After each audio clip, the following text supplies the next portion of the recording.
Breve história do direito penal e da criminologia. Por quem foi construído o direito penal, senão por homens e fatos históricos? Os fatos históricos e os pensadores das ciências penais são os responsáveis pelo direito penal como ele é hoje. Breve História do Direito Penal e da Criminologia está composta por 2 títulos divididos em 3 partes, compostas por 16 capítulos. O primeiro título é denominado Direito Penal como Saber Natural e o segundo, Direito Penal como Saber Científico. Essa divisão tem o objetivo de diferenciar o estudo de um direito penal mais voltado às origens filosóficas de um direito penal de natureza científica, onde o direito é estudado como ciência, englobando sua dogmática criminológica. A história da humanidade é pautada pela junção do direito, da moral e da ética. E desse tripé, é possível extrair que o direito é dinâmico e muda constantemente, adaptando-se a seu meio para atender os desejos da sociedade a que pertence. O direito penal, ao mesmo tempo em que limita a liberdade das pessoas na sociedade, também limita o poder estatal quando tem suas leis aplicadas. Daí, é possível chegarmos a um conceito de direito penal como sendo um conjunto significativo de regras normativas objetivadas com suas respectivas sanções, cuja finalidade é garantir a paz social por meio da coerção, que pode ser a pena ou medida de segurança imposta pelo Estado a qualquer um que a desafie, inclusive a si, sendo-lhe aplicada a que seja legalmente possível. A passagem da fase do tabu para a fase da vingança marca o direito penal em sua era primitiva, pois se percebe um amadurecimento do pensamento humano quando aparecem os primeiros sinais da racionalidade penal, que é uma consciência da gravidade das penas. E isto foi benéfico para a sociedade, o que permitiu às pessoas saírem da era da vingança divina para a vingança privada, até chegarem à fase da vingança pública, quando se observa o surgimento da casta de uma política penal que se apodera de parte de liberdade das pessoas em troca de um controle social, de uma pseudo-garantia de paz. Passando ao direito penal da antiguidade, é possível destacar o surgimento dos primeiros códigos de leis de que se tem notícia, como o Código de Manu, na Índia, e o Código de Hammurabi, na Babilônia. Da influência da Bíblia como fonte de direito penal e da incipiente legislação grega, conduzida por Drácon e Solon, chegamos à instituição das leis das 12 tábuas e toda a sua influência no direito penal ocidental, o que permitiu o nascimento da ideia de um Estado laico, principalmente em detrimento do Instituto da Vingança Privada, ocorrida em diversos estados. Deste período, o fato mais relevante foi o evolucionismo do direito penal germânico, com a distinção imposta pelo Estado entre os delitos voluntários e os involuntários, colocando-se em posição de vanguarda, local de onde raríssimas vezes saiu, mas que hoje é facilmente contestado. Com a chegada da Idade Média, se verificou o fortalecimento do poder público e sua influência no direito penal, com a concepção de importantes tipos penais e o embate entre a natureza objetiva do direito penal germânico frente ao subjetivismo do direito penal romano. O fenômeno da recepção, o trabalho dos glossadores, dos pós-glossadores e dos práticos permitiu o surgimento dos fóruns e elevou a importância do direito penal a um patamar jamais alcançado. Entretanto, o fato mais relevante dos fatos foi a fusão do direito canônico com o direito romano, levado a cabo com o enlace ocorrido entre a Igreja e o Estado, fato que levaria o Ocidente a um dos períodos mais tenebrosos de sua história, que foi a Idade Média, com os pseudo-julgamentos sumários da Inquisição, tendo o direito penal como importante aliado. O direito penal na Idade Moderna foi marcado por importantes conquistas da humanidade em matéria de política criminal, como a instituição do princípio da legalidade nas principais legislações europeias, podendo ser destacada a Constitutio Criminalis Carolina de 1532, além de todas as legislações que inspiraram o pensamento iluminista do século XVIII, como as legislações oriundas da Áustria, que obtiveram grande relevância na comunidade jurídica da época, principalmente por seu pioneirismo vanguardista que ficou exposto nas pioneiras legislações como na Teresiana, na Josefina e no Código de Francisco II. Os séculos XVIII e XIX podem ser considerados os séculos das legislações penais transformadoras, pois deixaram um legado que não se verificou em nenhum outro período da história do direito penal, podendo ser destacados importantes códigos como o napoleônico, inspirado nas ideias iluministas de Beccaria, Filangieri, Voltaire e Rousseau. Nesse período, destaca-se também o Código da Baviera de 1813, conhecido como o Código de Feuerbach, que foi um marco na história do direito penal. Esse código se caracterizou pela presença de elevados princípios em seu corpo, como o de nullum crimen, nulla poena sine lege. Destaca-se também o Código de Zanardelli, ou o Código Italiano de 1889, que foi produto de uma fusão de uma série de outros códigos. O direito penal, como saber científico, foi marcado notadamente pela aplicação dos ideais iluministas nos códigos penais, o que permitiu a conquista de importantes direitos que elevaram o respeito pela dignidade da pessoa humana. Podem ser destacados os trabalhos dos enciclopedistas Diderot e d'Alembert, dos filósofos Hobbes, Spinoza, Locke, Rousseau, Buffon, Montesquieu, Thomas Jefferson, Howard, Bentham e outros, que idealizaram uma nova história para a humanidade, concebendo leis como a Declaração de Virgínia, a Declaração de Independência dos Estados Unidos e a Declaração Universal dos Direitos do Homem e do Cidadão.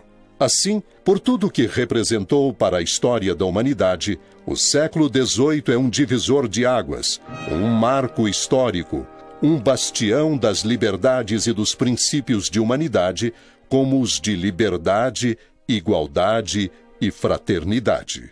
O século XIX ficou marcado pela era das escolas penais, com relevância especial para a escola penal italiana, que promoveu uma espécie de bipartição do pensamento filosófico penal, dividindo-o em iluminismo e jusnaturalismo.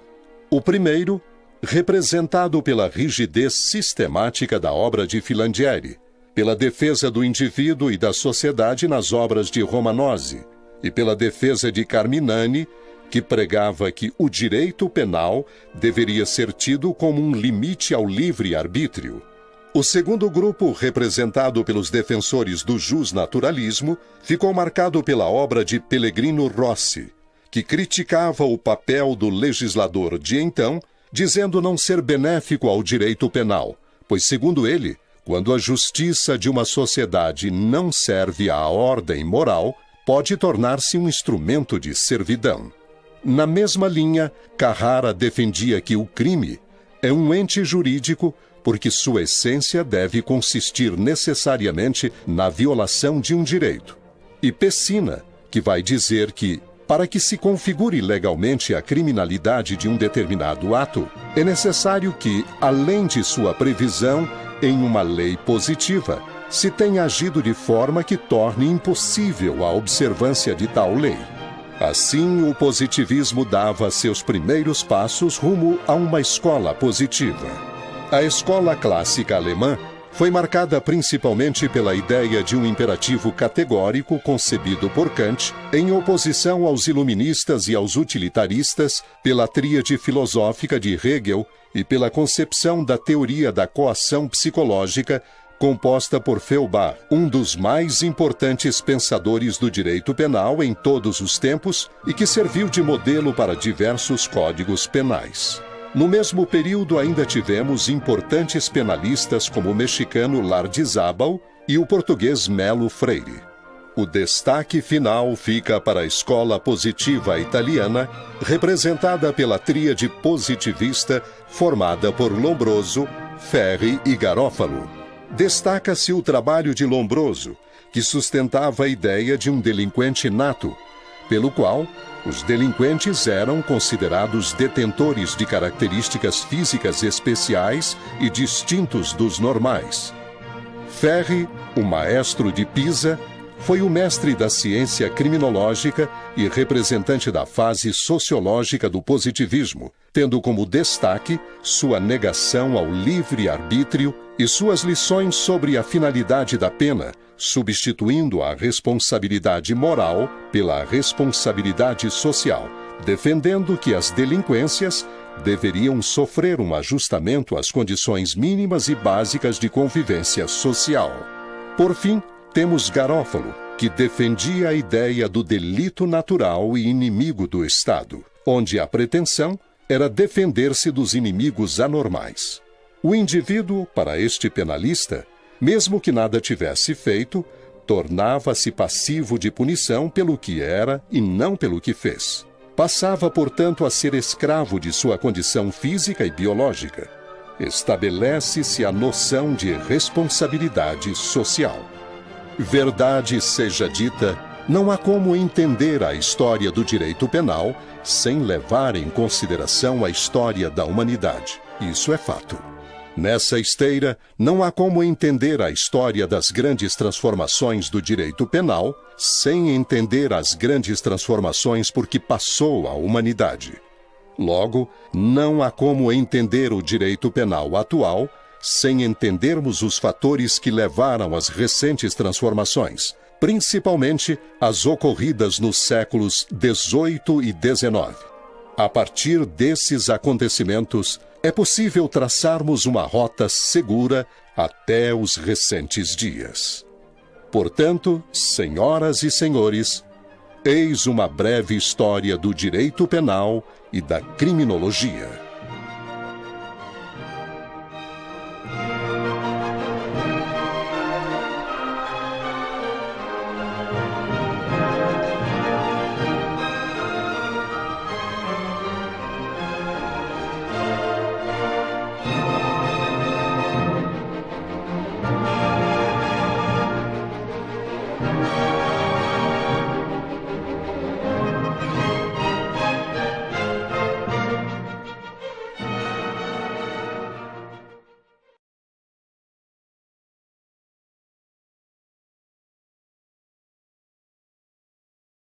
Olá pessoal, estamos aqui para mais uma aula do Ajuda Jurídica, agora sobre introdução ao direito penal, baseado em mapas mentais.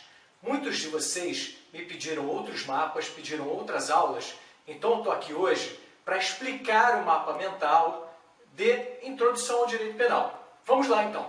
O mapa está aqui completo, vamos começar a quebrar o mapa explicando cada parte dele. Começando por classificação da doutrina. A gente começa tratando o que é direito penal, né? Ele serve para manter as normas de conduta na sociedade, para que possam ser punidos aqueles crimes, aquelas ofensas aos bens jurídicos tutelados mais importantes. Tá? Então, a classificação doutrinária é essa. Objetiva, em primeiro lugar, são as leis propriamente ditas. O Código Penal.